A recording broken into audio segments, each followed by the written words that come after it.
How do you sum up 20 years of a TV show as widely diverse as the 20 years of TNA Impact? It has aired at 3 p.m. and 11 p.m. and all times in between. It's aired at one point or another on every day of the week other than Sundays on 6 networks and digital platforms ranging from Twitch and YouTube to Real Player and BitTorrent.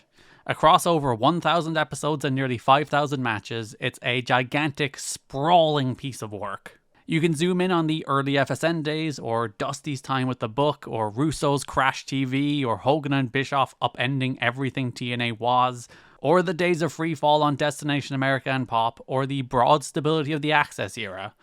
And within all those times, you'll find examples of the best and worst of TNA. Examples of stirring, captivating television, and examples of utter trash that give the very concept of wrestling a bad name. To think about that 20-year TV run is to think about the fullness of all that is and has been TNA wrestling. TNA Impact launched on Fox Sports Network at 3 p.m. Eastern Time on Friday, June 4, 2004. As misguided as TNA's original weekly pay-per-view strategy was, it hid a more difficult truth.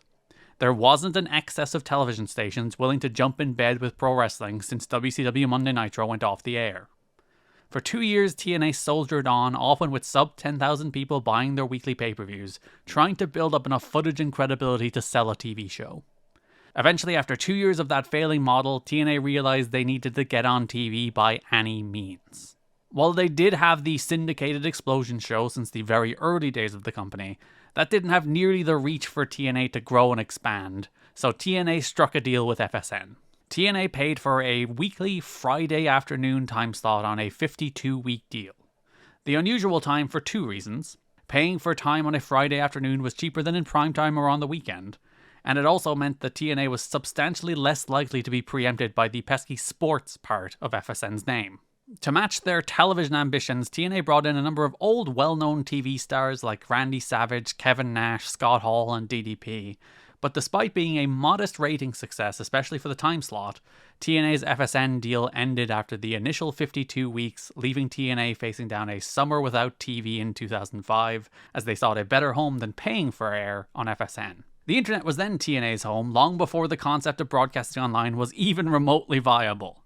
As TNA shopped around for a new deal, instructions on TNA's website informed you how to download a torrent client and watch Impact online, before also being available through Real Player after the first couple of weeks were a natural server load disaster. Fate handed TNA a saving grace.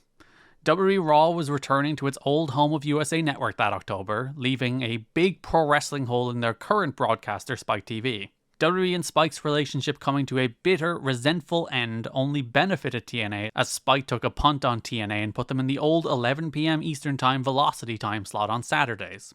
TNA immediately began outperforming Velocity, regularly attracting 800,000 to 1 million viewers each week. This stabilized TNA as an organization and led to the company's longest sustained period of growth. They would get a primetime special in November 2005, move to Thursdays the following April, move to primetime later in 2006, and expand to 2 hours in 2007.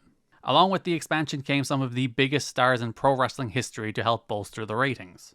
Sting, Kurt Angle, Booker T, Christian Cage, Scott Steiner, and Mick Foley, and everybody else under the sun from the Bashams to Test or Rikishi, all signed for TNA from 2005 to 2008. TNA would establish a rock-solid role as a strong number 2 in the pro wrestling space, as a combination of homegrown acts like AJ Styles, Samoa Joe, the Motor City Machine Guns, James Storm, Bobby Roode, Abyss, Eric Young, and Christopher Daniels would help complement the star power to give a diverse mix of past and present. TNA finally reached the point all would hope for.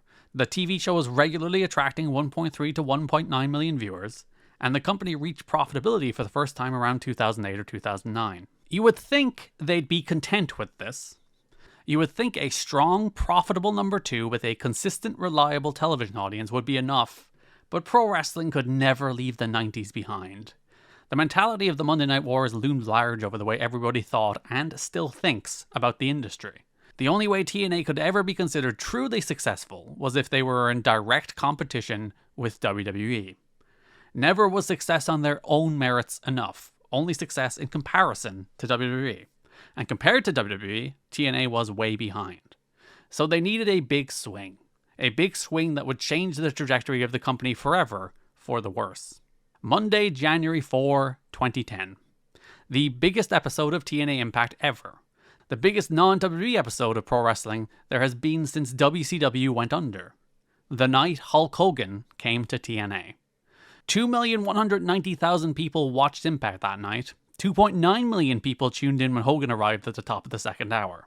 We live in a different television world now, but people would kill for those numbers. But for as much as this was a success in isolation, TNA was trounced going head-to-head with Raw. In their head-to-head quarter hours, Raw did anywhere from 2 to 3 million more viewers than TNA did.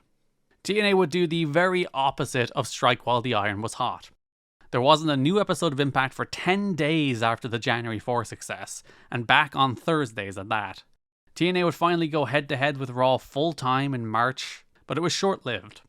TNA didn't even see the initial success of their January 4 episode again. They were beaten to a pulp, tucked their tail between their legs, and retreated back to Thursdays after only 9 weeks.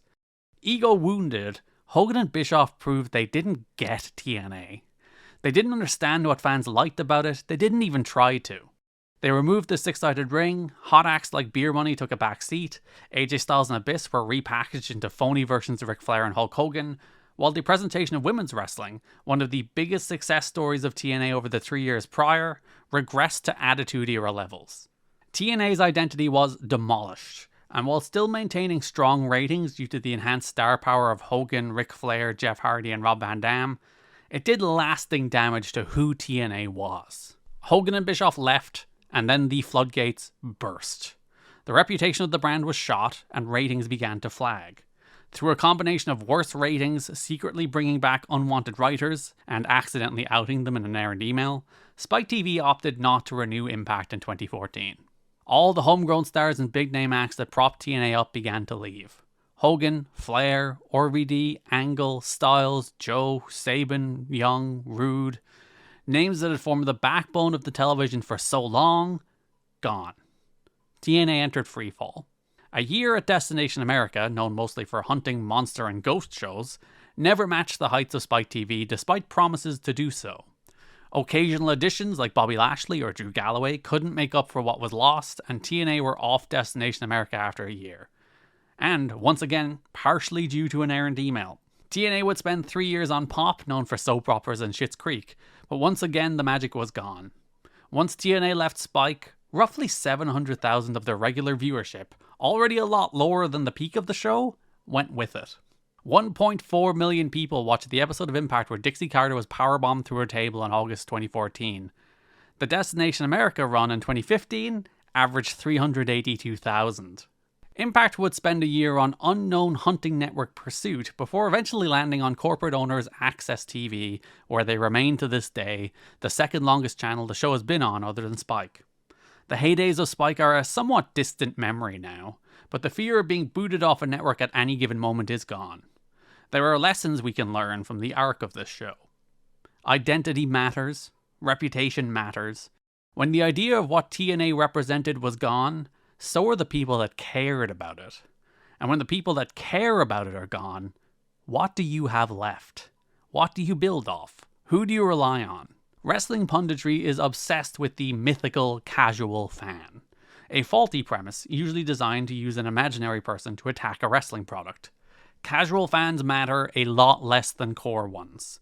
People showing up because they remember Hulk Hogan from the 80s or 90s will leave the second Hulk Hogan is no longer there.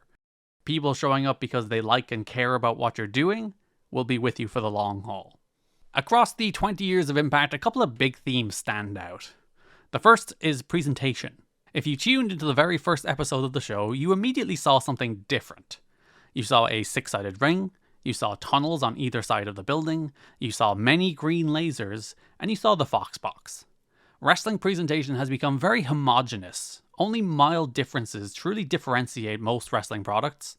But from the very first episode of Impact, there were a number of things that would catch your eye as a new take on how wrestling is presented.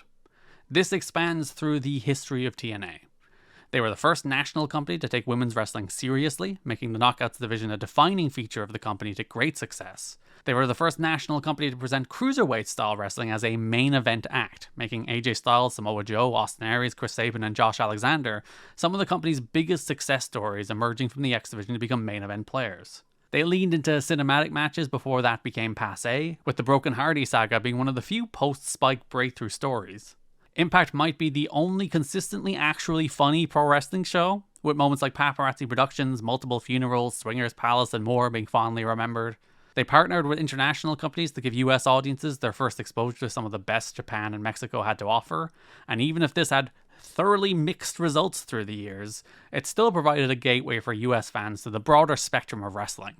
These are things that people remember fondly about TNA, not trying to reproduce the same old thing, but rather attempts to forge their own path. The other big theme is invention and reinvention. At its core of why it's mattered over the last 20 years, Impact has been the place where you can see young wrestlers develop into complete acts, and where older wrestlers get a second chance to be something new. Whether it's AJ Styles and Samoa Joe, or Bobby Roode and James Storm, or Awesome Kong and the Beautiful People, or the Motor City Machine Guns and Generation Me, or Josh Alexander and Jordan Grace, or Ace Austin and Chris Bay, Impact has always been the home to some of wrestling's most prominent performers as they're on the cusp of becoming something special. Few places have a better track record of helping those people develop into the finished article. That's part of why there's so much material for TNA to subtweet every little thing that ever happens in pro wrestling. There is a little bit of TNA being where it happened first. That invention is core to the spirit of the show. And then, reinvention. TNA is the land of second chances. Everybody understood that Bobby Lashley had boundless potential. It was his 2014 run in TNA where he could finally realize it. Everybody understood that Drew Galloway could be a world champion. It was TNA where he finally got that chance on top. Nobody even knew Steve Maclin was good before he got a chance to show it in TNA. Gail Kim got the opportunity to show she's one of the best women's wrestlers in North America. Eli Drake got to hone an act that beat for beat has made him WWE's hottest rising star. Kurt Angle got a whole second act of his career. Big Bill got his redemption arc. EC3 got to transform his character, Sting got to be a weird freak with Joker Sting, Matt Hardy got to explore his broken side. There's a long, long list of successful pro wrestlers who would have been much worse off had TNA not provided the platform and freedom to find and reinvent themselves after WWE had already written them off. A place like that is invaluable in pro wrestling. Without Impact over the last 20 years, so many wrestlers would have been dumped onto bigger platforms before they were ready, or fallen off of bigger platforms never to be seen again. The show's ability to lift up or catch those as they need it should be its defining impact.